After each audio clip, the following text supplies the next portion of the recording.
The October wind carried a bitter edge through the streets of Mayfair, rattling the windows of the grand townhouses and sending dead leaves skittering across the cobblestones like whispered secrets too fragile to take root. Inside the opulent ballroom of Lord and Lady Pembridge, crystal chandeliers cast their warm glow upon the assembled company, illuminating silks and jewels and the carefully arranged faces of London's finest. Yet there existed pockets of shadow, even in such brilliance, and it was toward these darker margins that Lady Evelyn Ashworth had learned to gravitate. She stood near a pillar adorned with autumn flowers, chrysanthemums, the color of rust and gold, their heavy heads nodding as if in commiseration, and observed the swirling dancers with the practiced expression of polite interest that had become her armor against the world's scrutiny. At 40 years of age, she had long since ceased to be a subject of romantic speculation. She had instead become something far worse in society's estimation, an object of pity. She could feel it in the sidelong glances of the matrons, in the overly solicitous inquiries about her health, in the way conversations seemed to pause and redirect themselves when she approached, as though her unmarried state were a contagion that might spread through mere proximity. "Poor Lady Evelyn," they murmured behind fans painted with pastoral scenes that mocked the barrenness of her situation. 40 and unwed, what a tragedy. Such a handsome woman she was in her youth, and with reasonable fortune besides. One wonders what went wrong. She had wondered that herself, in the early years, but time had a way of filing down the sharp edges of regret until they became smooth and manageable, something one could carry in one's pocket without drawing blood. She had made her choices, or rather, choices had been made for her by duty and circumstance, and the inexorable expectations of family, and she had learned to inhabit the life those choices had constructed with as much grace as she could muster. The ballroom felt close despite its vastness, the air thick with perfume and perspiration, and the cloying sweetness of hothouse flowers forced to bloom out of season. Evelyn lifted her gloved hand to adjust the modest pearls at her throat, her mother's pearls, passed down not with joy but with a sigh of resignation that they would adorn no bride, and felt the familiar tightness in her chest that came from breathing air that seemed to belong to everyone but herself. Outside, she knew, the autumn chill was deepening toward winter, the season of death and dormancy, and she felt a kinship with those stripped trees in the squares, standing dignified in their bareness, no longer pretending to be anything other than what they were. "She never married, you know," a voice drifted from behind a nearby arrangement of ferns, loud enough to be overheard, soft enough to claim accident. One must assume there was some deficiency, some failing that prevented any gentleman from offering. Evelyn's fingers tightened imperceptibly on her fan, but her expression remained serene, as still as a portrait. Asterisk, let them wonder, asterisk, she thought, with the weary resignation of one who has ceased to fight battles that cannot be won. Asterisk, let them invent their stories. The truth would mean nothing to them anyway. Asterisk, but before our lover's fate is revealed, subscribe so you never miss a chapter of romance and scandal. And tell us in the comments, where are you watching from? Now, let's begin. If Lady Evelyn Ashworth had become an object of pity in the drawing rooms of London, then His Grace the Duke of Blackthorn, Marcus Rothwell, had become something altogether different, a mystery, an enigma, a subject of endless speculation that had occupied the gossips of the Tun for 15 years without resolution. He stood now near the terrace doors of the Pembridge ballroom, a figure carved from granite and shadow, his posture so perfectly controlled that he might have been a statue commissioned to represent aristocratic disdain. At 38, he possessed the kind of austere handsomeness that intimidated rather than invited, dark hair silvering slightly at the temples, eyes the color of winter steel, a mouth that seemed to have forgotten the shape of genuine warmth. Ice-cold Blackthorn, they called him, though never to his face, for despite his frigid demeanor he commanded a respect born of ancient title, considerable wealth, and the unsettling impression that he could see through social pretense to the calculating hearts beneath. For 15 years, since assuming his title at 23 upon his father's unexpected death, he had refused every matrimonial overture with a consistency that had progressed from surprising to scandalous to simply expected. The ambitious mammas had long since ceased thrusting their daughters into his path. The matchmaking hostesses no longer seated eligible young ladies beside him at dinner. Even the most determined fortune hunters had accepted that the Duke of Blackthorn was simply not to be caught. Society had invented countless theories to explain his obdurate bachelorhood, that he harbored unnatural preferences, that he had taken a secret vow, that he was incapable of human feeling, that his heart had been damaged by some unnamed tragedy in his youth, that he considered himself too superior for any woman in England. The truth, which no one suspected because it was both too simple and too extraordinary, was that his heart had been given completely and irrevocably in a single summer afternoon 15 years ago, and he had never sought to reclaim it. He attended society functions with the regularity expected of his position, but without any appearance of pleasure, moving through ballrooms like a spectre, dancing when duty demanded it, conversing with impeccable politeness that nevertheless conveyed absolute disinterest in deepening any acquaintance. Hostesses invited him because his presence lent consequence to their gatherings, but no one expected him to enjoy himself, and he never disappointed those low expectations. Tonight, however, something had shifted in his carefully maintained composure, though the change was so subtle that even the most acute observers failed to notice it. His attention, which typically drifted over the assembled company with democratic indifference, had fixed itself upon a particular point in the ballroom, a woman in dove-grey silk, standing beside a pillar of chrysanthemums, her posture conveying a dignity that society mistook for resignation. Marcus's hand tightened imperceptibly on the glass of wine he held, and something flickered in those winter eyes, something that might have been recognition or longing, or the kind of pain that has been carried so long it has become indistinguishable from identity itself. He watched as Lady Evelyn Ashworth adjusted the pearls at her throat, watched as she maintained her composure in the face of whispers she undoubtedly heard, watched with the focused intensity of a man who had been watching from various distances and vantage points. For 15 years, no one noticed his attention because no one expected the Duke of Blackthorn to notice anything, least of all a woman whom society had deemed past consideration. But in that moment, his entire being was oriented toward her, like a compass toward true north, and had been, through all the long seasons of waiting, since the day he had lost her. 15 years slipped away like silk through fingers, and Marcus found himself standing once again in memory at the Haverford Summer Garden Party of 1810, when the world had still been painted in colors bright enough to hurt the eyes, and hope had not yet learned to disguise itself as resignation. He had been 23, newly elevated to his title after his father's sudden passing, still raw with grief and the overwhelming responsibilities of a dukedom he had not expected to inherit for decades, and he had sought refuge from the pressing condolences and opportunistic introductions in the far reaches of the garden, where roses climbed ancient stone walls, and the sound of music and laughter faded to a pleasant murmur beneath the drone of bees. It was there, in that sun-drenched sanctuary, that he had encountered her, Lady Evelyn Ashworth, at 25, not a debutante but not yet resigned to spinsterhood, standing alone among the roses, with a book of poetry in her hands and an expression of such peaceful solitude that he had hesitated to intrude upon it. But she had looked up at his approach, and instead of the calculating assessment he had already learned to expect from every unmarried woman in his vicinity, her eyes had held only gentle curiosity and something that might have been understanding,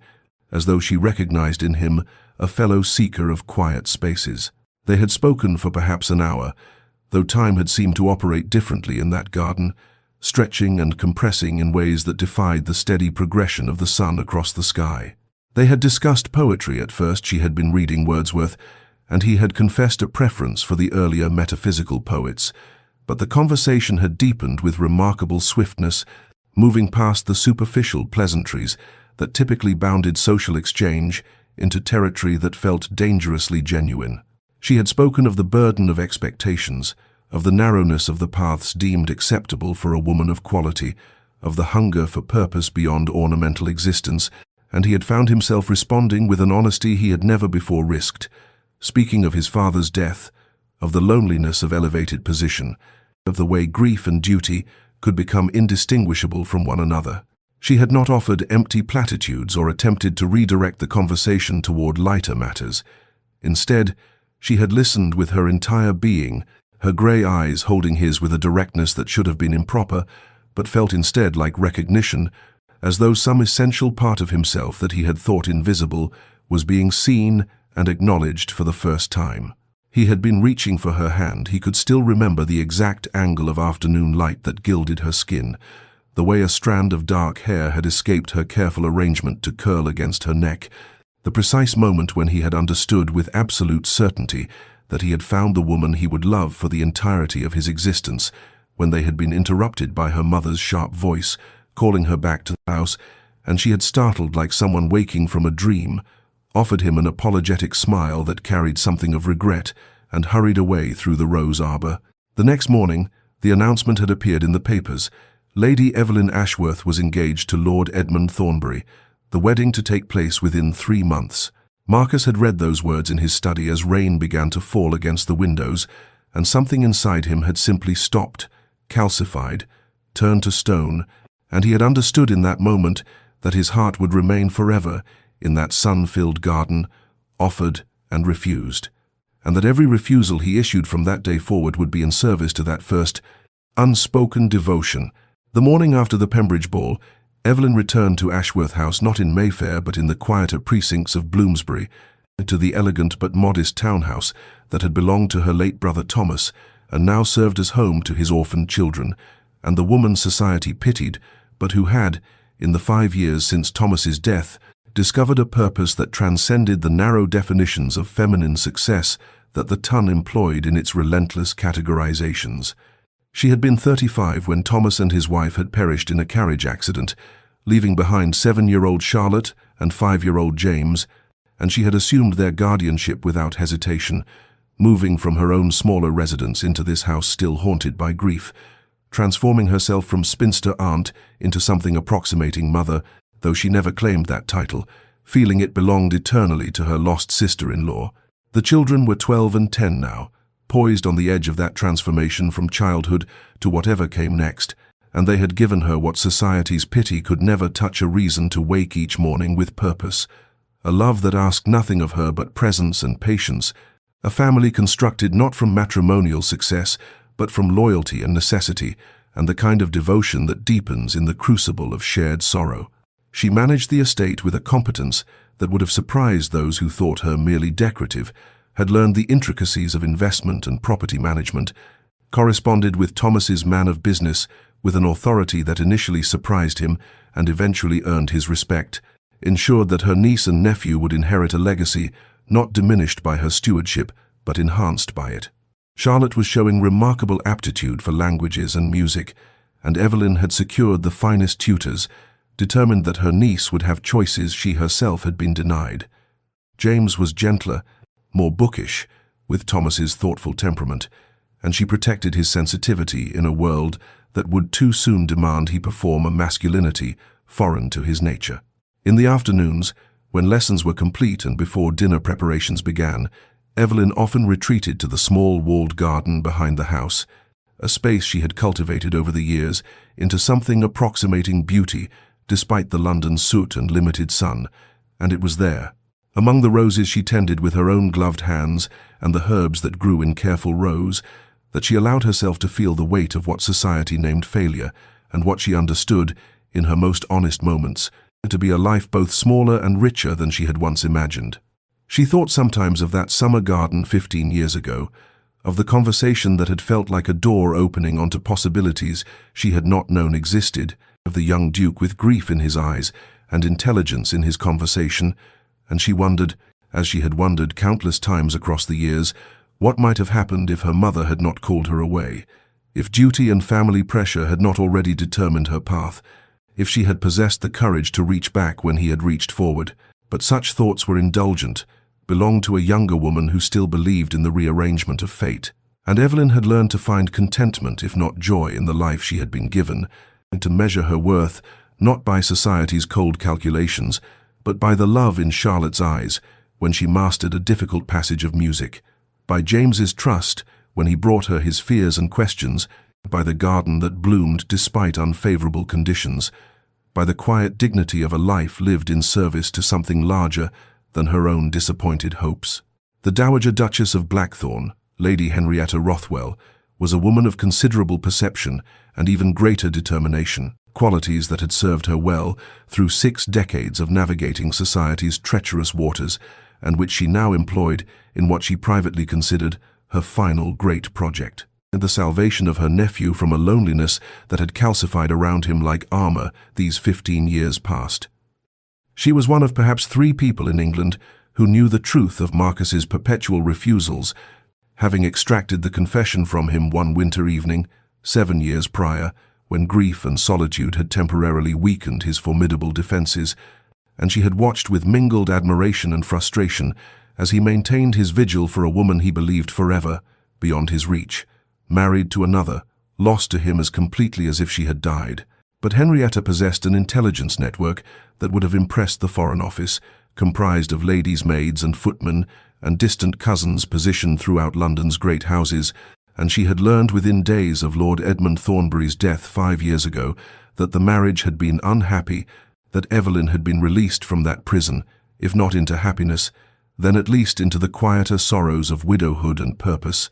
and she had been waiting ever since for the proper moment to intervene in what she considered a tragedy of mutual longing and misapprehension. The Michaelmas house party had been her weapon of choice, traditional enough to raise no suspicions, yet intimate enough to force proximity,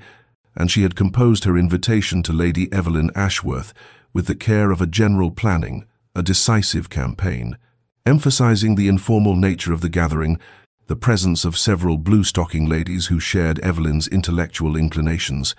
the opportunity for Charlotte to meet young people of quality in a less pressured environment than a London season would provide. The invitation had arrived at Ashworth House on a grey October morning when the first frost had silvered the garden, and Evelyn's initial impulse had been to decline with polite regret, for she knew the Dowager Duchess only slightly, and could not imagine why such an elevated personage would think to include a woman of her modest social position. But Charlotte had discovered the invitation before Evelyn could compose her refusal, and had responded with such uncharacteristic enthusiasm. "Oh, Aunt Evelyn, please say we might go. I have heard Blackthorn Manor has the most magnificent library, and the Duchess is said to be so kind, and it would be such an adventure," that Evelyn had found her resistance crumbling beneath her niece's bright hope. She had not wanted to disappoint the girl who had already endured so much loss, who deserved what small pleasures could be provided, and so despite the unease that whispered warnings she could not quite articulate, despite the memory of grey eyes in a summer garden that surfaced unbidden whenever she heard the name Blackthorn, despite the certainty that she would be out of place among guests whose consequence far exceeded her own, Evelyn had written her acceptance in careful script, sealed it with wax that seemed to harden with the weight of premonition, and dispatched it before wisdom could reassert itself, and remind her that women of 40 had no business accepting invitations that made their hearts beat faster for reasons they refused to examine too closely. Blackthorn Manor rose from the Derbyshire landscape like something conjured from darker imaginings, all grey stone and imposing architecture, its towers reaching towards skies that seemed perpetually overcast in this northern country. And as the carriage bearing Evelyn and Charlotte wound up the long drive lined with ancient oaks whose bare branches clawed at the October air, Evelyn felt her breath catch with something between apprehension and a recognition she could not name, as though the house itself were a physical manifestation of the man who inhabited it, formidable, solitary, built to withstand sieges, both literal and metaphorical. Charlotte pressed her face to the carriage window with undisguised excitement, but Evelyn found her hands twisting in her lap, smoothing the fabric of her travelling dress with nervous repetition, telling herself that her unease was merely the natural discomfort of a woman unaccustomed to such grand company, that the acceleration of her pulse had nothing to do with memories of a summer garden or the dangerous hope that had taken root despite her best efforts to deny it nourishment. The Dowager Duchess received them in the great entrance hall with genuine warmth that did much to ease Evelyn's initial intimidation, but it was the figure standing slightly behind his aunt, tall and still as carved marble, that drew Evelyn's gaze with magnetic inevitability. And for a moment that stretched between seconds, Marcus Rothwell's grey eyes met hers with an impact that felt almost physical, and she saw in their depths such naked recognition, such undisguised emotion, quickly shuttered behind the practiced courtesy of 15 years' concealment, that her carefully maintained composure nearly shattered. "Lady Ashworth," he said, and his voice was exactly as she remembered it, deep and measured, though she heard beneath its formality a tremor that perhaps only she could detect. "Welcome to Blackthorn Manor." She managed her curtsy, managed some appropriate words of gratitude that her voice delivered without consulting her reeling thoughts, and when he took her hand for the briefest moment required by propriety, she felt the warmth of his touch through her glove, like a brand that marked her as fundamentally altered from the woman who had arrived moments before. The other guests, already assembled in the drawing room for tea, observed this greeting with the sharp attention society trained upon any interaction involving the famously reclusive Duke and Lady Pemberton, whose talent for observation exceeded her discretion, would later remark to her particular friend that she had never seen Blackthorn look at anyone the way he had looked at that Ashworth woman, as though she were some precious thing he had thought lost forever and could not quite believe restored to him, while Lord Hastings noted, with the confusion of a man who had watched Marcus refuse a dozen beautiful heiresses, that the Duke himself carried Lady Ashworth's travelling case up to her rooms, a task properly belonging to servants, and then spent the entire tea service positioned where he might observe her without obviousness, his legendary ice touched by something that looked remarkably like the thaw of long-frozen hope, finally permitted to surface. The first days of the house party unfolded with a rhythm of formal activities and structured entertainments, yet beneath the surface propriety, Evelyn became aware of accumulations so subtle she might have dismissed them as coincidence, had they not gathered with such persistent weight, small gestures that whispered of attention far beyond mere hospitality. She discovered that her rooms were not merely adequate, but the finest guest chambers in the East Wing, a position to catch the morning light she had once mentioned, preferring in a conversation 15 years distant that she herself had half forgotten,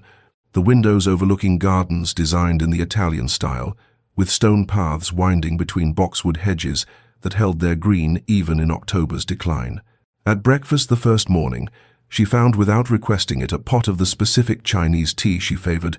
a blend not commonly served, and which she had mentioned in passing only once in Marcus's hearing that long-ago summer, and when she glanced up in surprise, she caught his gaze upon her with an expression that vanished so quickly behind studied neutrality. She wondered if she had imagined the hope that had flickered there like candlelight behind glass. He remembered. Some part of her whispered with dangerous insistence, "He has remembered details you thought lost to time," and the realization sent confusion cascading through her carefully maintained equilibrium, because she could not fathom why a duke of his consequence would retain such minutiae about a woman he had met so briefly, unless, but she could not complete that thought, could not permit herself to imagine what such attention might signify, for surely she misread mere courtesy as something more substantial, surely her own long-buried feelings were painting significance onto gestures that meant nothing beyond proper hospitality. Yet, the moments continued to accumulate like snow that seems inconsequential until suddenly the world is transformed. Marcus somehow always present when she entered a room, his positioning such that he might observe her without obviousness, the way his attention tracked her movements even while appearing engaged in conversation with others, how he steered discussions toward topics. She had expertise in literature and estate management and the philosophy of education, creating space for her voice to be heard among guests who might otherwise have dismissed her as merely the poor relation. On the third afternoon, when the other guests elected to ride out to view the famous Blackthorn waterfalls, Marcus quietly suggested that she might prefer a walk through the estate gardens and that the paths were gentle and the autumn colors particularly fine from the southern terrace, and something in his tone made it clear this was invitation rather than mere suggestion, that he wished for her company specifically, and though every instinct of self-preservation warned her against such private contact, though she knew the other guests would note their absence and draw conclusions that might damage her already precarious social standing, Evelyn found herself accepting, drawn by a pull she had felt only once before in her life, in another garden, in another season, when she had been young enough to believe in possibilities. They walked in silence initially, a silence that felt less awkward than weighted with things unspoken, the October air crisp with the scent of dying leaves and earth preparing for winter's sleep, and Evelyn was acutely conscious of his presence beside her, the careful distance he maintained, as though afraid that proximity might shatter some fragile understanding. He spoke first of inconsequential matters, the history of the gardens, the challenge of maintaining such grounds, the various plantings his mother had introduced decades past. But beneath the surface banality, Evelyn sensed deeper currents, the way his voice softened when he mentioned his mother's love of roses, the wistfulness that colored his description of the garden's design, meant to provide year-round interest, as though he were speaking not of horticulture, but of constancy, of beauty that persisted through seasons of barrenness. She responded in kind, describing her own modest gardens at Ashworth House, the pleasure she found in nurturing growth, the satisfaction of patient cultivation, and she felt him listening with an intensity that made her suddenly self-conscious, made her stumble over words that normally came easily, because his attention felt like sunlight after years of shadow, and she did not know what to do with such focused regard. They paused beside a stone fountain where water still played despite the advancing cold, and Marcus turned to face her with an expression that held such barely restrained emotion that her breath caught, and for a moment she thought he would speak something of consequence, would give voice to the questions that hummed between them, like the fountain's music. But then footsteps sounded on the gravel path and other guests appeared,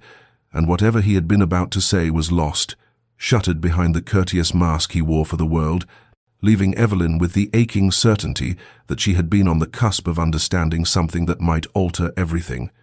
and with the confused recognition that her heart, which she had believed safely dormant, and had somehow awakened without her permission and now beat with rhythms she had thought forever, beyond her capacity to feel. The evening gathering assembled in the grand drawing-room, where candlelight flickered against damask walls and cast shadows that softened the formal severity of ancestral portraits. The guests arranged in clusters of conversation that held the peculiar quality of performance that characterized society interactions, each person aware of being observed even as they observed others, and it was Lord Pemberton who introduced the topic that would unsettle the careful equilibrium Marcus had maintained throughout the house party, saying with the thoughtless jocularity of a man well pleased with wine and his own wit, "Blackthorn, we were discussing your legendary refusals, 15 years of them, is it not? Lady Pemberton insists you must have impossible standards, that no woman born could meet your requirements for perfection." The comment drew laughter from several quarters, the easy amusement of those who did not perceive the cruelty embedded in such observation, and Evelyn, positioned near the pianoforte where Charlotte had been playing earlier, felt her attention sharpen on Marcus with sudden protective instinct, saw the almost imperceptible tension that entered his shoulders, the way his hand tightened fractionally on the brandy glass he held,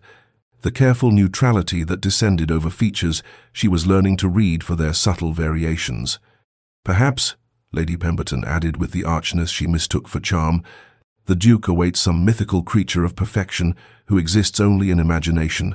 a lady of impossible beauty and accomplishment who will never materialize, leaving our dear Blackthorn eternally disappointed by we mere mortals." Marcus's response came with measured civility that concealed whatever he truly felt.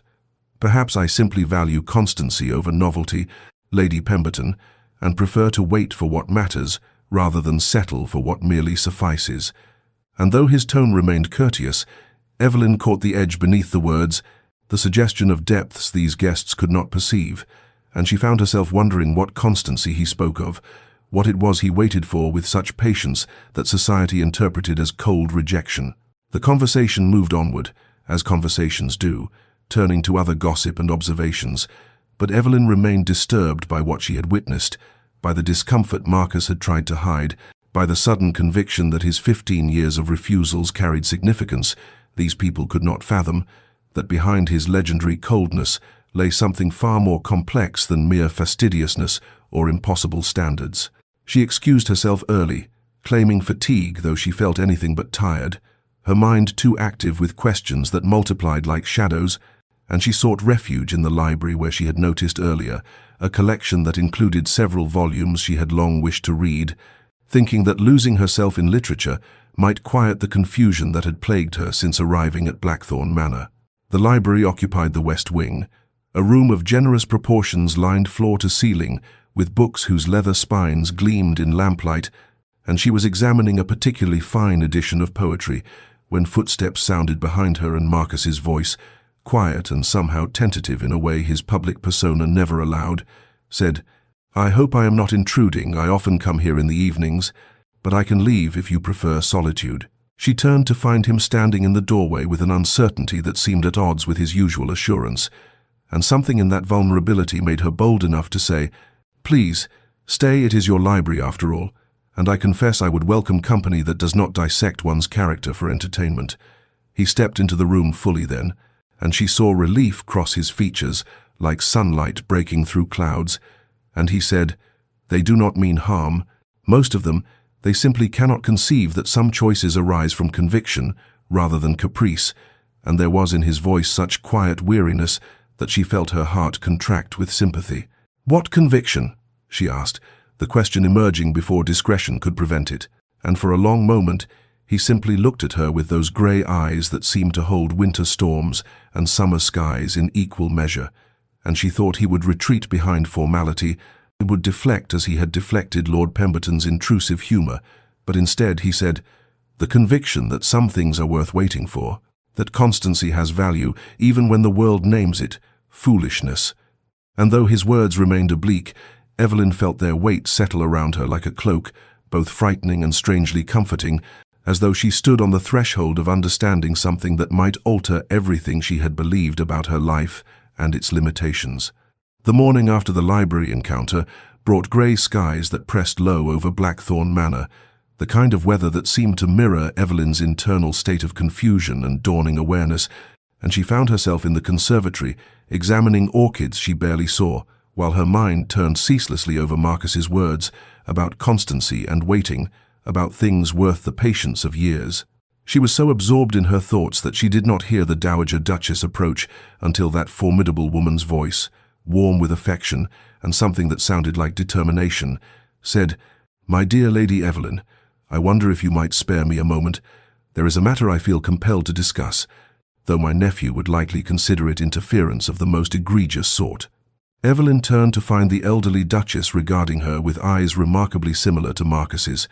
sharp with intelligence and kind with understanding, and something in that gaze suggested the conversation to come would be significant, beyond mere social pleasantries, and she felt her pulse quicken with apprehension and inexplicable hope. They settled on a bench positioned to overlook the gardens, where mist clung to the boxwood hedges like secrets reluctant to disperse, and the Dowager was silent for a long moment, as though gathering words, or perhaps courage, before she said, "I have watched you these past days, my dear, and I have watched my nephew, and I see things that perhaps you do not yet fully perceive, and I find I cannot in good conscience remain silent when a few words might illuminate what confusion obscures." Evelyn's hands tightened in her lap, her heart beating with sudden force against her ribs, and she managed to say, "Your Grace, I am not certain I understand." But the Dowager interrupted with gentle firmness, "You wonder at Marcus's attention to you, and at the small kindnesses and the remembrance of details, at the way he watches you when he believes himself unobserved. I have seen your confusion, and I have seen also the beginning of hope you are afraid to acknowledge, and I think it is time you understood the truth that has shaped 15 years of my nephew's life." The words fell between them like stones into still water, creating ripples that spread inexorably outward, and Evelyn felt something shift in her chest, some protective wall beginning to crack, and she whispered, "What truth?" The Dowager reached over to take her hand with surprising gentleness, and said, "That Marcus has refused every match proposed to him these 15 years, because his heart was given long ago to a woman he met one summer, a woman with whom he spent a single afternoon in conversation that somehow convinced him she was the only one he could ever love. And when he learned the next day that she was engaged to another, something in him simply stopped hoping for anyone else, stopped considering alternatives, and stopped living fully because the only life he wanted had been made impossible." Evelyn felt the words strike her with physical force, felt the world tilt and reform around this impossible revelation, and her mind raced backward through 15 years to that garden party, to a conversation with a young duke that had felt charged with possibility, and to the way her heart had responded to his attention before duty and family obligation had closed around her like a prison, and she heard herself say in a voice that seemed to come from very far away, "No, surely you do not mean he could not have," but even as she spoke denial, understanding was flooding through her with the inevitability of dawn, illuminating connections she had been too blind or too afraid to perceive. And the dowager said quietly, "He has loved you, my dear Evelyn, through all these years, loved you through your marriage to another, through your widowhood, through every season and every society event where he watched you from distance and never approached, because he believed you had made your choice and he would respect it. And he has refused every other woman because none of them were you, could never be you. And I tell you this not to burden you, but because I believe you deserve to know that the attention he shows you now is not sudden fancy, but the careful emergence of devotion that has waited patiently for any sign that it might be welcomed." The revelation crashed over Evelyn in waves, disbelief giving way to recognition to a grief so sharp it stole her breath as she thought of 15 years lost to misunderstanding and duty.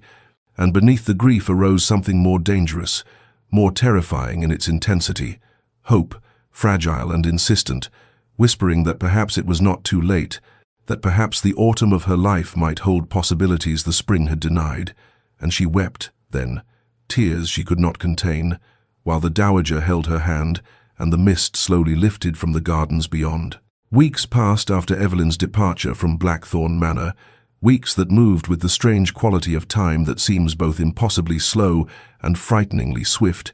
and she found herself back in the familiar rhythms of her life, managing the estate and caring for Charlotte and young Thomas, yet nothing felt quite as it had before. For the dowager's revelation had shattered some fundamental understanding she had held about her existence and its possibilities. She could not forget Marcus's face, as she had seen it that last morning when she made her farewells. The careful control he maintained, even as his eyes held questions he did not voice, nor the weight of knowing that 15 years of his life had been shaped by a single afternoon they had shared when she was 25. And foolish enough to believe duty mattered more than the sudden recognition of kindred spirits. She told herself it was impossible, that women of 40 did not suddenly find themselves the object of devoted constancy, that she had misunderstood, or that the dowager had exaggerated. Yet even as she constructed these rational defenses, her heart whispered different truths, and when the first letter arrived bearing the Blackthorn seal, her hands trembled as she broke the wax. The letter was formal in its opening, as propriety demanded. Marcus inquiring after her health and safe journey with the careful courtesy of a host, ensuring his guests' well-being. But there in the second paragraph emerged something more, a reference to their library conversation, a hope that she had found the volume of poetry she had been examining, a mention that he had been reading the same poet and found certain verses spoke to conditions of patience and constancy that he had long contemplated. She read the letter 3 times, searching for meanings beneath the surface of polite phrases, and when she finally penned her response, she found herself matching his care, in her words proper yet carrying their own subtle weights, and thus began a correspondence that would span the autumn weeks like a bridge constructed with infinite patience across a chasm both vast and intimate. His letters came weekly, then twice weekly, and she found herself waiting for them with an anticipation that felt both wonderful and terrifying. For with each letter Marcus revealed himself more fully, his thoughts on literature and philosophy, his concerns for the tenants on his estates, his affection for his aunt despite her meddling nature, and gradually, carefully, like a man approaching something precious and easily frightened,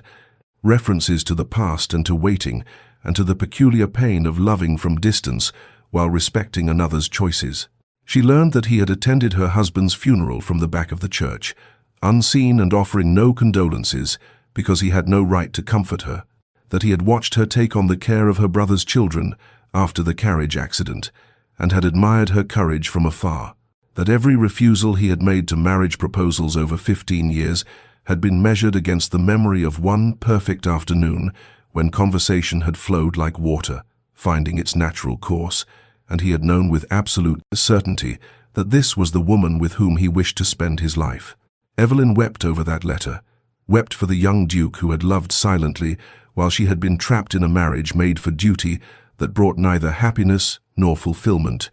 wept for lost years and for the impossible miracle of discovering that she had been loved truly, constantly,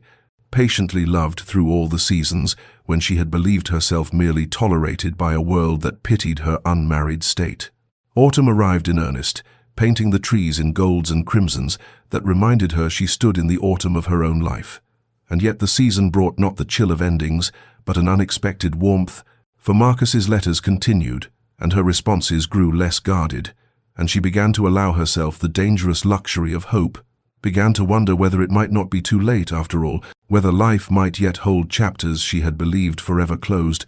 whether a woman of 40 might dare to reach for happiness she had thought belonged only to the young and fortunate. Marcus's letter requesting permission to visit came in late October, when the estate gardens had turned to bronze and gold, and though the formal language spoke of wishing to pay his respects and see how she fared after their correspondence, Evelyn understood the true question beneath the words. Might he come to know the life she had built, the children who had become her purpose, the woman she had become through years of quiet duty and private sorrow? She granted permission with hands that trembled slightly as she penned the acceptance, and when his carriage arrived 3 days later, she watched from an upper window as he emerged, tall and composed in his dark traveling coat, and felt her heart perform that same peculiar leap it had managed 15 years ago in a garden that now seemed to belong to a different lifetime entirely. Charlotte and Thomas had been told that the Duke of Blackthorn would be visiting, and while Charlotte at 15 understood something of the significance and watched her aunt with knowing eyes that held barely suppressed delight, Thomas at 12 cared only that a duke was impressive and might have stories of London, and perhaps know something of horses, and Evelyn loved them both fiercely in that moment for being exactly themselves without artifice or calculation. Marcus's meeting with the children revealed dimensions of his character that letters, however intimate their revelations, could not fully capture. He listened to Thomas's enthusiastic discourse on the new colt in the stables with genuine interest rather than polite tolerance, asked questions that demonstrated actual knowledge and curiosity, and when Charlotte shyly presented a watercolor she had painted of the estate gardens, he examined it with a care that brought color to the girl's cheeks and made Evelyn's throat tight with emotion, for here was a man who understood that kindness to those she loved was the surest path to her own heart. The first 2 days of his visit passed in a gentle rhythm of country life, walks through the estate, where Marcus observed her management with clear respect, meals where conversation flowed easily between the 4 of them, evenings in the drawing room where Thomas read aloud from adventure novels while Charlotte worked on her embroidery, and the adults sat in companionable silence that felt more intimate than any declaration. Then on the 3rd night Thomas woke with fever, the sudden violent fever that strikes terror into any guardian's heart, and Evelyn spent the dark hours sponging his burning forehead and whispering prayers, while the household physician was summoned and pronounced it likely an ague that must run its course. And when she emerged, grey-faced, from the sick room at dawn, she found Marcus waiting in the corridor, still fully dressed, and he said simply, "Tell me what you need," and something in her chest that had been holding itself rigid for 15 years quietly broke open. He stayed, not retreating to London as propriety might have suggested, not maintaining polite distance as a formal suitor might, but staying through the crisis with a steadiness that proved devotion more eloquently than any poetry. And in the quiet hours of the sick room where they took turns sitting with Thomas while the boy's fever raged and broke and raged again, Evelyn discovered the deepest truth of Marcus's character in small gestures, the gentleness with which he helped lift Thomas to take water, the way he read to the boy in his careful deep voice when delirium made Thomas fearful, the fact that he never once suggested his presence was extraordinary or required gratitude, simply existed as a steady presence in the crisis, as though there were nowhere else he would rather be. And Evelyn understood then that constancy was not merely waiting, but the choice to remain present in difficulty, to offer strength without expectation of return, and to love, not just in imagined futures, but in the mundane and frightening present where real life was actually lived. Thomas's fever broke on the 4th morning, with the gentleness of dawn light spreading across a landscape, and when the physician pronounced him past the crisis and needing only rest and nourishment to recover fully, Evelyn felt something release in her chest that had been wound tight with fear, and she stood at the sick-room window watching the pale November sun touch the frost-covered garden, while behind her Marcus spoke quietly to the boy about how brave he had been and promised to show him a particular trick with the new colt once he was strong enough to walk to the stables. Charlotte had fallen asleep in the chair beside her brother's bed, exhausted from her own vigil, and Marcus lifted the girl with surprising tenderness and carried her to her own chamber, and when he returned, he found Evelyn still at the window, with tears sliding silently down her face. Not tears of grief now, but of overwhelming emotion that had nowhere else to go. The accumulation of fear and relief and gratitude, and something far more dangerous that she had been holding back through all the crisis hours. He came to stand beside her without touching, his presence solid and warm, and after a long moment of silence he said quietly, "I have spent 15 years waiting, Evelyn. 15 years in which I might have married another and built a different life. And there were times when I questioned whether I was being foolish, whether devotion to a memory was simply another form of cowardice, whether I was using that single afternoon as an excuse to avoid the risks of real connection." And she turned to look at him then, seeing the lines that time had etched around his eyes, the silver threading his dark hair, the face that had become distinguished rather than merely handsome, and he continued, "But these past days, watching you with Thomas and Charlotte, seeing the life you have built from duty and love, understanding the woman you have become through years, I did not share. I know now that waiting was not foolishness, but the only honest choice I could have made, because love is not merely feeling but recognition, and I recognized you 15 years ago, as surely as I recognize the sun that rises each morning, and that recognition has never faltered, never dimmed, and never been surpassed by any other woman I have met in all the years between then and now."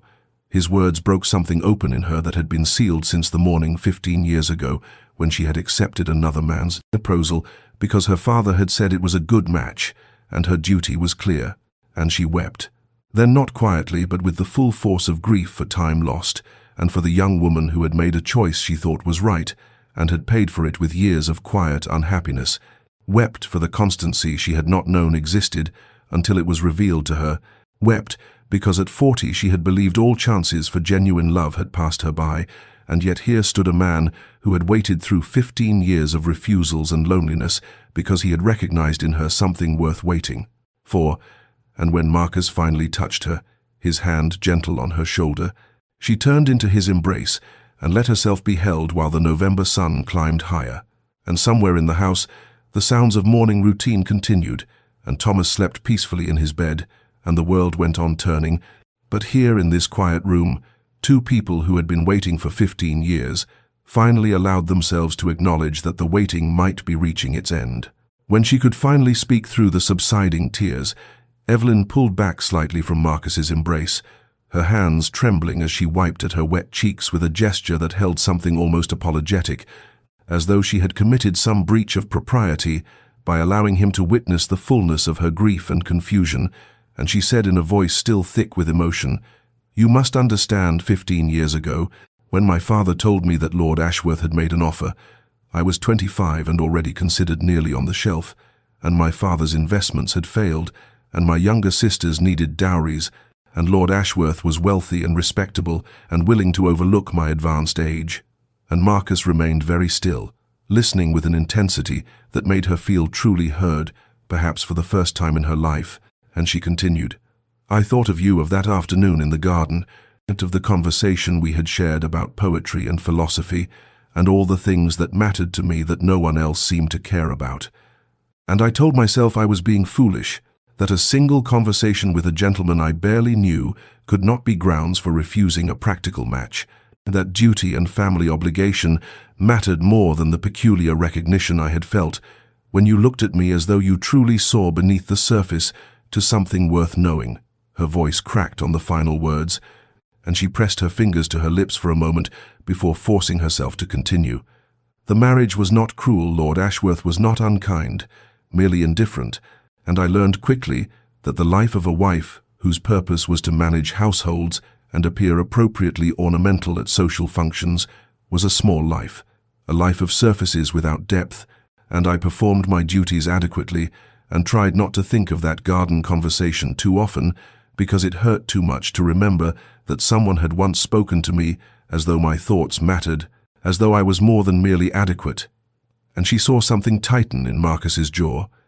a flash of anger not at her but at the waste and sorrow of it all, and she pressed on, because now that she had begun this confession, she needed to finish it, needed him to understand why she had believed herself unworthy of the devotion he had revealed. "When Lord Ashworth died after 5 years of marriage, I felt guilty that my primary emotion was relief rather than grief, And when I came to manage my brother's estate after his death and care for Charlotte and Thomas, I found purpose finally in being needed rather than merely ornamental. But I truly believed, Marcus, that whatever capacity I might have had for the kind of love that poetry speaks of had been worn away by years of performing duty without joy, that I was too old and too tired and too damaged by compromise to deserve the kind of constancy you have shown, that if you knew the truth of my first marriage and my relief at its ending, you would understand that I am not the woman you remembered from that garden, not worthy of 15 years of waiting and devotion. She looked up at him then, with eyes still swimming with tears, searching his face for the disappointment or disillusionment she feared she would find, and instead saw only a tenderness so profound it made her breath catch, and he raised his hand to cup her cheek with infinite gentleness, and said in a voice rough with emotion, "You have always been worthy, Evelyn, not because of what you have endured or despite it, but simply because you are yourself, and that self is what I recognized 15 years ago, and what I recognize now, and nothing you have told me diminishes that recognition or my certainty that waiting for you was the only choice I could have made." Tay. The news of the Duke of Blackthorn's marked attentions toward Lady Evelyn Ashworth spread through London society, with the speed and venom of poison seeping through clear water, and within a fortnight of Marcus's return to town, for he had stayed at her estate for 3 weeks, following Thomas's recovery, before duty demanded his presence at Parliament, the drawing-rooms and ballrooms hummed with speculation that ranged from the merely curious to the deliberately cruel. Evelyn heard the whispers, even when they were not intended for her ears, caught the phrases "past her prime" and "desperate maneuver," and whatever could his grace be thinking, delivered with the sort of false sympathy that masked genuine malice, and though she had endured years of being society's object of pity as the fading spinster who managed her brother's estate, there was something far more cutting about being discussed as a schemer who had somehow trapped the most eligible bachelor in England through means that must certainly be calculated, since they could not possibly be based on genuine regard. Lady Pemberton, who had thrown 3 daughters at Marcus over the years with increasing desperation, remarked loudly at a musicale that it was extraordinary what some women would do to secure a title. And though she did not name Evelyn directly, the pointed glances in her direction left no doubt as to her target, and Mrs. Hartwick, whose own marriage to a wealthy merchant had never quite erased the taint of her family's financial difficulties, opined with false concern that perhaps the Duke was simply being kind to a woman of unfortunate circumstances, and surely everyone knew that kindness should not be mistaken for romantic interest. The words accumulated like small cuts, each one individually bearable, but collectively bleeding her confidence away, and Evelyn found herself lying awake in the deep hours of night, wondering whether Marcus truly understood what associating with her would cost him socially, whether his constancy was based on a memory that did not account for the reality of what she had become, a woman of 40, with no fortune, no exceptional beauty, no connections that would enhance his standing, nothing to offer except a heart that had been battered by duty and loss, and was only now tentatively opening to the possibility of genuine love. She thought of his position, of the duties and expectations that came with his title, of the young and beautiful women who would be far more suitable matches, and the old familiar voice of unworthiness that had been her companion through years of performing duty without joy, whispered that perhaps society was right. Perhaps she should withdraw gracefully before she caused him embarrassment. Perhaps true love meant protecting him from the consequences of a devotion that she still could not quite believe she deserved. The internal crisis reached its peak one grey December afternoon, when she sat in her small parlour with rain drumming against the windows, and a letter from Marcus unopened on her lap, and she found herself genuinely contemplating whether the kindest action would be to write to him and release him from whatever obligation he felt, to tell him that she understood his compassion, but could not in good conscience allow him to sacrifice his reputation and social standing for a woman whom society had already judged and found wanting, and the fact that this thought brought not relief but a grief so profound it felt like drowning, told her that her heart had already made a choice that her mind was still questioning. But fear of being the source of his diminishment, fear of proving society right about her unsuitability, fear of not being enough, kept her frozen in that parlour chair, while the rain continued its relentless rhythm and the unopened letter seemed to grow heavier with each passing moment. Marcus learned of the vicious gossip circulating about Evelyn through his aunt, the Dowager Duchess, who appeared at his London residence on a cold December morning with an expression of such righteous fury that he knew immediately something had transpired that demanded his attention, and when she recounted the commentary she had overheard at Lady Pemberton's card party the previous evening, the speculation about Evelyn's calculated pursuit, the sneering remarks about her age and lack of fortune, the cruel implication that she must have employed some desperate feminine artifice to capture his interest, Marcus felt a cold rage settle over him that was all the more potent for being entirely controlled, a fury not loud but absolute, and he realized with sudden clarity that his careful courtship, his attempts to proceed with propriety and discretion to protect Evelyn's reputation,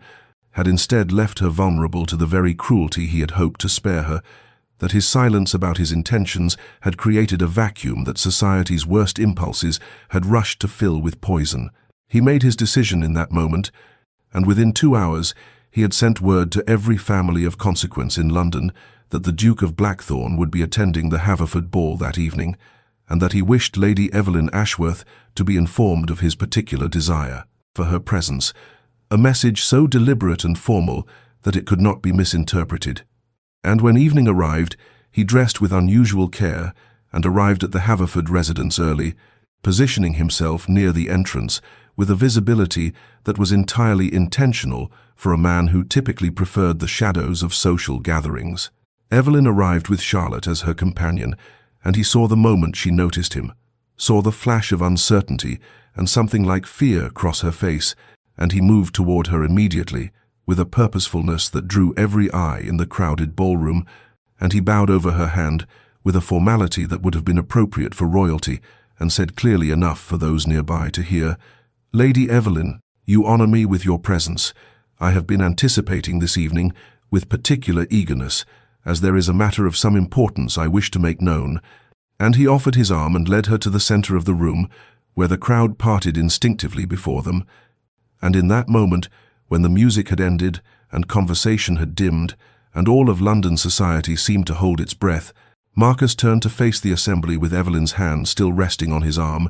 and spoke with the clear authority of a man who had commanded attention in Parliament and would brook no contradiction. "I believe it is time to address certain speculations that have been circulating regarding my attentions to Lady Evelyn Ashworth," he began, his voice carrying to every corner of the ballroom, "and to correct the misapprehensions that seem to have taken root in minds that prefer malicious fantasy to simple truth." And he felt Evelyn stiffen beside him, but he pressed gently on her hand in reassurance, and continued, "For 15 years I have refused every match proposed to me, and society in its wisdom has attributed this to pride, to impossible standards, to eccentricity or coldness of temperament, and I have allowed these speculations to stand uncorrected, because the truth was a private matter that concerned only myself. But I find I can no longer remain silent when that silence permits cruelty toward a woman whose worth exceeds that of everyone in this room, including myself." And there was steel in his voice now, a controlled fury that made several of the assembled ladies pale and gentlemen shift uncomfortably, and he turned slightly to look at Evelyn, whose eyes were wide with shock and beginning to shimmer with tears, and he said more gently, but still clearly enough for all to hear, "15 years ago I met Lady Evelyn at a summer garden party, and in the course of a single afternoon's conversation I recognized in her a depth of character, an intelligence of mind, and a genuine beauty of spirit that I knew I would never find replicated in any other woman. And though circumstances prevented any understanding between us at that time, I have measured every woman I have met since against that recognition and found them all wanting not because of any fault in them, but because my heart had already made its choice." And he heard the collective intake of breath from the assembled crowd, saw Lady Pemberton's face flush with mortification, and he concluded with quiet finality, "I have waited 15 years not out of obstinacy but out of love, and I would gladly wait 15 more if necessary, though I hope most fervently that Lady Evelyn will not require such patience from me and anyone who questions her worthiness or suggests that she has employed any artifice beyond being herself, questions my judgment and insults a woman whose integrity and character surpass those of her critics as the sun surpasses a candle's flame." The silence that followed Marcus's declaration in the Haverford ballroom was absolute, and Evelyn found herself unable to speak or move as tears spilled down her cheeks, while the assembled company remained frozen in shock. And it was only when the Dowager Duchess began to applaud with deliberate approval that the spell broke, and others joined in uncertain acknowledgement of what they had witnessed. But Marcus paid no attention to any of them, his focus entirely on Evelyn as he gently guided her toward the terrace doors and out into the December night, where the cold air felt blessedly cleansing after the suffocating atmosphere of judgment and speculation. They stood in silence for a long moment while Evelyn struggled to compose herself, her gloved hands trembling as she pressed them against her face, and Marcus waited with the patience that had characterized 15 years of his life, until finally she lowered her hands and looked at him with eyes that held wonder and disbelief, and a fragile hope that seemed almost painful in its tentative emergence, and she whispered, "You should not have spoken, so you have made yourself vulnerable to society's censure on my behalf." But he smiled slightly and replied, "I have never cared for society's censure, only for its cruelty toward you, and that I will not tolerate." And then his expression grew serious, and he said quietly, "Evelyn, I realize that this is neither the time nor the place I would have chosen, but I find I cannot wait any longer to ask you a question that has lived in my heart for 15 years. And before she could respond, he continued, "Will you come with me, not now, not tonight, but tomorrow? There is a place I wish to take you, where we can speak without an audience, where I can ask you properly what I should have asked 15 years ago had circumstances permitted." The following afternoon found them traveling in Marcus's carriage through countryside that had grown familiar to Evelyn. Over the past months, and when they turned onto the drive leading to Havenbrook House, the estate where that fateful summer garden party had taken place 15 years prior, she understood with a clarity that stole her breath what he intended, and her heart began to race with an anticipation that felt both terrifying and inevitable. The house itself was closed for winter, its owners in London for the season, but Marcus had obtained permission to visit the grounds, and he helped her down from the carriage and offered his arm as they walked through gates that opened onto gardens, now touched by winter's hand, the flower beds dormant and the trees stripped of leaves except for the stubborn brown foliage that clung to the oaks, and autumn leaves for some had fallen only recently in December's mild spells, skittered across the path before them as they walked in silence toward the rose arbor, where they had first spoken all those years ago. The arbor itself was bare now, the roses cut back to sleeping stumps, but the bench remained where it had been, weathered by 15 winters but still solid, and Marcus guided her to sit and then joined her, and their bodies close in the cold air, and for a moment he simply looked at her with an expression of such profound tenderness that she felt tears threatening again, and then he reached into his coat and withdrew a small velvet box that showed signs of age and much handling, and he opened it to reveal a ring, a sapphire surrounded by small diamonds, elegant and understated and clearly chosen with care long ago, and he said quietly, "I purchased this 16 years ago, before I ever met you, thinking someday I would find the woman I wished to marry, and then I met you, and knew I had bought it for you, though I did not know it at the time, and I have carried it with me ever since that day, through 15 years of waiting, through every refused proposal and every speculation about my intentions, because I knew that if I ever had the chance to offer it to you, I wanted to be ready. I wanted to be able to say that I had held on to this symbol of my commitment through all the years that separated us." He took her left hand in his, and she felt the trembling in his fingers that matched her own, and he said with simple directness that held more weight than any flowery speech, "Evelyn Ashworth, you are the only woman I have ever loved, the only woman I will ever love, and I am asking you not out of obligation or pity or any sentiment other than the absolute certainty that my life is only complete when you are in it. Will you marry me? Will you allow me the honor and joy of spending whatever years remain to us, proving every day that you are cherished and valued and loved beyond measure?" And Evelyn, who had spent so many years believing she was unworthy of such devotion, found that the answer rose from somewhere deep within her that had never stopped hoping despite all evidence to the contrary, and she said through tears that were now tears of joy rather than sorrow, "Yes, yes, Marcus, I will marry you."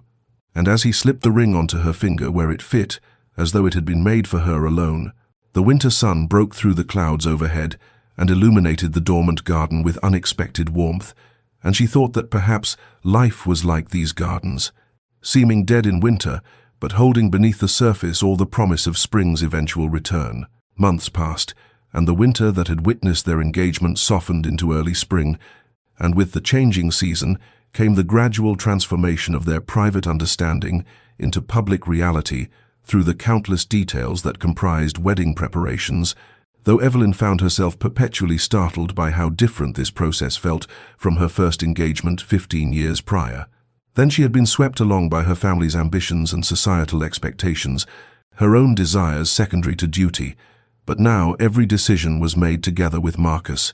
every choice reflecting their shared vision of a life built on genuine partnership rather than social performance. The guest list became an exercise in distinguishing between those who had remained kind during the difficult months of gossip and those who had contributed to the cruelty, and Marcus demonstrated a ruthless clarity in his determinations that made Evelyn laugh despite herself when he crossed out name after name with decisive strokes of his pen, saying with dry humor, "Lady Pemberton need not trouble herself to witness our happiness after she took such pleasure in questioning your worthiness." And she marveled at how protected she felt, how cherished. This man who had waited 15 years now dedicating himself to ensuring that every aspect of their wedding reflected the honor he believed she deserved. They spent hours together in the planning, small domestic moments that revealed their compatibility in ways grand gestures. Never could Marcus, discovering that Evelyn preferred simple wildflowers to elaborate hothouse arrangements, and immediately instructing the gardeners at Blackthorn Manor to cultivate meadow gardens for the ceremony, Evelyn learning that Marcus had a quiet passion for poetry and selecting readings for the service that spoke to themes of patience and enduring devotion, both of them finding joy in these small revelations and in the gradual weaving together of their separate lives into a shared tapestry. Charlotte and young Thomas, Evelyn's niece and nephew, were delighted by the developments and threw themselves into preparations with enthusiasm that warmed her heart, Charlotte insisting on helping select Evelyn's wedding gown and declaring with the fierce loyalty of youth that her aunt would be the most beautiful bride London had ever seen, regardless of what the spiteful gossips claimed, and Thomas, forming an immediate attachment to Marcus that manifested in constant questions about horses and estate management and the Duke's experiences in Parliament, and Marcus responded to the boy's attention with a patience and genuine interest that showed Evelyn yet another dimension of the man she was to marry. There were moments when the wonder of it all overwhelmed her. She would be examining fabric samples or reviewing menus and would suddenly have to pause, struck by the realization that this was truly happening, that she was not dreaming, that Marcus Rothwell genuinely wished to marry her and counted himself fortunate in the prospect. And during one such moment Marcus found her standing motionless in the morning room of her estate, with tears streaming down her face, and he immediately came to her with concern until she explained through her tears that these were tears of happiness, that she simply could not quite believe that she was allowed this much joy after so many years of resignation, and he had held her and said quietly, "You are allowed every happiness, Evelyn. You have always deserved far more than life has given you, and I intend to spend the rest of my days attempting to remedy that injustice." The wedding itself was planned for late April, when the Blackthorn Gardens would be at their most beautiful, and as the date approached, Evelyn found herself moving through her days in a state of quiet contentment that felt almost unfamiliar after decades of mere acceptance. And when the morning of her wedding arrived with clear skies and gentle sunshine, she dressed in a gown of ivory silk that Charlotte pronounced perfect, while the girl fussed over the arrangement of wildflowers in Evelyn's hair, and as she prepared to leave for Blackthorn Manor, she caught sight of herself in the mirror and saw not an aging spinster grateful for unexpected rescue, but a woman genuinely loved and choosing love in return, and the distinction made all the difference. The ceremony took place in the chapel at Blackthorn Manor, with only those closest to them in attendance, the Dowager Duchess beaming with satisfaction at having engineered their reunion, Charlotte and Thomas standing as witnesses, a handful of true friends who had remained steadfast during the gossip, and the household staff who had served Marcus faithfully through 15 years of waiting, and who now watched with undisguised emotion as their master finally claimed his happiness. And when Marcus took Evelyn's hand and spoke his vows, with a steady voice that carried absolute conviction, promising to honor and cherish her for all the days of his life. She felt 15 years of sorrow and resignation fall away like a discarded cloak, and when she made her own vows in return, promising to love him with the fullness of a heart that had always been his, though circumstances had kept them apart, she knew she was speaking a truth that transcended the merely ceremonial and touched something eternal. And as they were pronounced husband and wife, and Marcus kissed her with a tenderness that held both reverence and joy, she thought that perhaps some stories required long chapters of separation to make the eventual union all the more precious, all the more deeply appreciated for having been so long deferred. 5 years passed, and spring returned to Blackthorn Manor, as it did every April. But the estate that had once been known for its imposing coldness and austere formality had been transformed into something altogether different. Warmth emanated from every window, where curtains now hung in cheerful colors rather than heavy burgundy. Laughter echoed through corridors that had known decades of silence, and the gardens that Marcus had once walked alone now teemed with life, as children raced along the paths and played among the flower beds that Evelyn had redesigned, to include not only formal plantings but wild corners where imagination could flourish unrestrained. Evelyn herself, now 45 and the Duchess of Blackthorn for 5 years, stood at the window of the morning room watching, as her daughter 4-year-old Catherine, with Marcus's dark hair and her own grey eyes, attempted to teach her younger brother James the proper way to feed the ducks at the ornamental pond, while Charlotte, now 20, and visiting from London, where she had recently become engaged to a respectable young solicitor, supervised with the patient affection of an older sister, and Thomas, 18, and preparing to enter Oxford in the autumn, carried James on his shoulders when the 2-year-old grew tired of walking, and the scene filled Evelyn with a contentment so profound that she sometimes had to pause and simply breathe through the magnitude of it, this life she had been given after so many years of believing herself consigned to loneliness. The invitation had arrived 3 weeks prior, a ball at Haverford House, the same venue where Marcus had made his public declaration 5 years ago, where society had witnessed his devotion and been forced to acknowledge what their gossip could not diminish, and Evelyn had felt a moment of hesitation upon seeing the gilt-edged card, memories of older balls, where she had endured pitying glances and whispered commentary rising unbidden. But Marcus had simply taken her hand and said, "We need not attend if it causes you discomfort," and she had realized with sudden clarity that she wanted to go, wanted to walk into that ballroom not as the pitiable spinster she had once been, but as the woman she had become through love and partnership and the gradual healing of old wounds. And so on the appointed evening she dressed in a gown of deep sapphire silk that Marcus had commissioned from London's finest modiste, the color chosen to match the ring she still wore and never removed,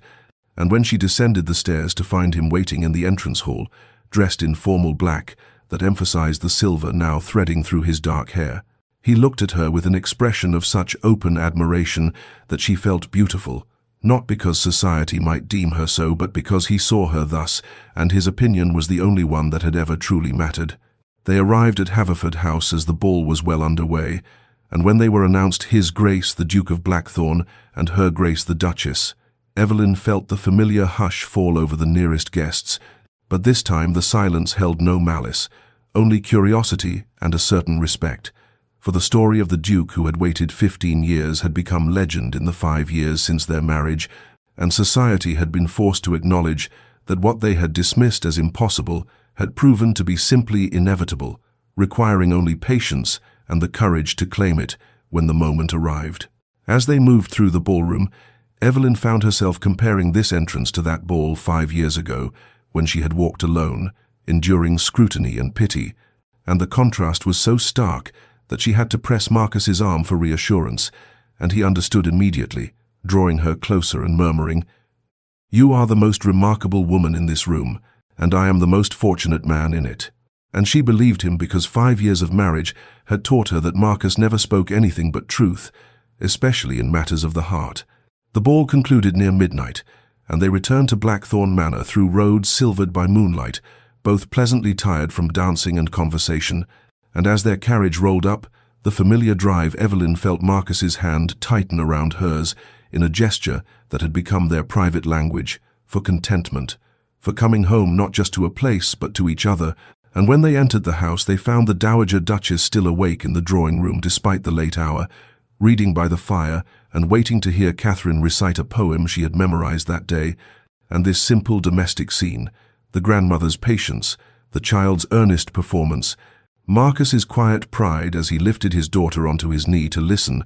struck Evelyn as the truest measure of their transformation. How the man society had called ice-cold now moved through his days with a warmth that radiated from genuine happiness rather than social performance. The daily rhythms they had established over 5 years of marriage revealed a partnership built on mutual respect and deepening affection. Mornings often found them in Marcus's study working together on estate correspondence,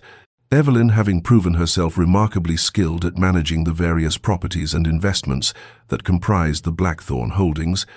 her years of running her brother's estate translating seamlessly into Duchess's responsibilities, and Marcus freely acknowledged that the improvements in tenant relations and agricultural yields since their marriage owed everything to her insights and nothing to his previous methods. Afternoons were reserved for the children, both of them believing that parenthood required presence rather than delegation to nurses and governesses. And so they walked the gardens with Catherine and James, read stories, answered endless questions, provided the attentive love that shaped young souls far more effectively than formal instruction ever could. Evenings brought the quiet companionship Evelyn had never experienced in her first marriage. She and Marcus often sitting together in the library reading or discussing the day's events, or simply existing in comfortable silence that required no performance. And it was during these evening hours that she most acutely felt how profoundly blessed she was. How different this life was from what she had resigned herself to expecting. Marcus himself had been transformed by their union in ways that went beyond the obvious addition of family and domestic warmth. The rigid control that had characterized his bearing during those 15 years of waiting had softened into something more flexible and human. He laughed more readily now, expressed affection without the guardedness that had once made him seem cold to those who did not know him. And while he still maintained the dignity appropriate to his position, he no longer wielded formality as armor against potential hurt, and Evelyn understood that this transformation had occurred because he no longer had to protect himself, no longer had to maintain defenses against hope deferred, for hope had been fulfilled, and the waiting had ended in exactly the reunion he had believed possible, even when circumstances suggested otherwise. She herself had blossomed in ways she could never have anticipated. The resignation and quiet sorrow that had shadowed her during those years as a pitied spinster had lifted completely, replaced by a confidence that came not from social position, but from being genuinely known and genuinely loved. And she moved through her days now with a lightness that sometimes startled her when she caught sight of herself in mirrors and saw not weariness, but vitality, not mere dignity, but actual joy. One evening in late spring, after the children had been settled for the night and the house had grown quiet around them, Evelyn and Marcus sat together in the small parlor that had become their private retreat, she with her needlework and he with correspondence that required his attention. And the fire burning low in the grate cast gentle shadows across the room, and after a time Marcus set aside his letters and simply watched her with an expression of such profound contentment that she looked up and asked what he was thinking. And he replied quietly, "I was thinking that I would wait another 15 years if necessary to arrive at this moment, this life, this profound peace of having you here beside me." And she set down her needlework and went to him, settling into his embrace with the ease of long practice, and said against his shoulder, "Then it is fortunate that neither of us must wait any longer, for we have already arrived at where we were always meant to be." And they sat thus for a long while as the fire died to embers and the spring night deepened around the house, two people who had taken the long path to happiness and who treasured it all the more for having understood what it meant to live without it, their patience and constancy finally rewarded with the simple, extraordinary gift of being together, of being home. Dear listener, as we close the pages of this story and let its final echoes settle into silence,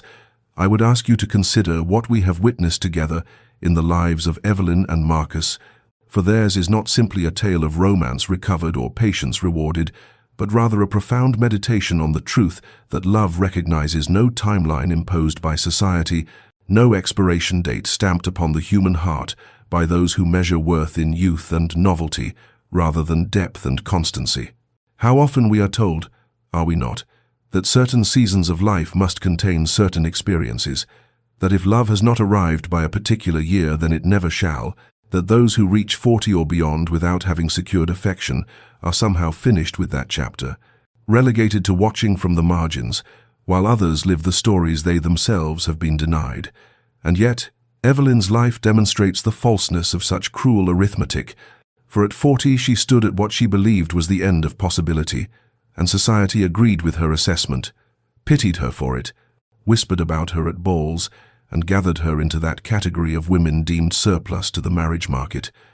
And she had accepted this judgment as she accepted autumn's chill, with resignation born of exhaustion rather than genuine conviction. But Marcus teaches us something even more radical, does he not? For his waiting was not passive resignation but active faith, 15 years of refusals that society interpreted as pride or peculiarity, when in truth they represented the most profound form of devotion. The willingness to remain alone rather than settle for companionship that was not communion,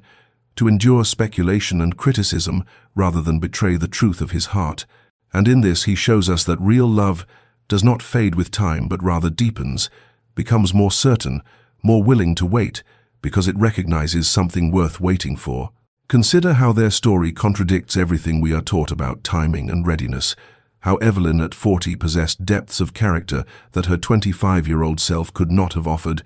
how the sorrows she had endured and the responsibilities she had shouldered had refined her into someone capable of true partnership rather than merely decorative companionship, how Marcus's 15 years of waiting had not been wasted, but rather had been the necessary preparation for recognizing and cherishing what he was finally given. And perhaps this is the deepest lesson we might carry away from their experience, that our timelines are not society's timelines, that the chapters we believe finished may only be pausing before continuation, that the story we think we know may yet have acts unwritten and transformations we cannot currently imagine. If you are listening to this in a season of your own waiting, whether you are 25 or 40 or 60, whether you have loved and lost or never yet loved at all, whether society has placed you in categories that feel like prisons, or whether you have placed yourself there through resignation to judgments that were never yours to accept, I would offer you Evelyn and Marcus as testimony that it is never too late, that genuine love waits and transforms and arrives precisely when it is meant to, that patience is not weakness, but rather the quiet strength of those who understand that some things cannot be rushed and should not be compromised, and that the waiting itself, though painful, it is not wasted if it prepares us to recognize and receive the gift when it finally arrives. May you find peace in your own timing, whatever season you inhabit, and may you hold space for possibilities you have not yet imagined, and may you rest tonight knowing that your story, like Evelyn's, may yet contain chapters that will transform everything you thought you knew about what your life could hold. This has been a Romantic Tales production, and if this story has touched your heart, I invite you to subscribe to our channel, to share it with someone who might need its message, and to return next time for another journey into the landscapes where patience meets destiny and love finds its way home.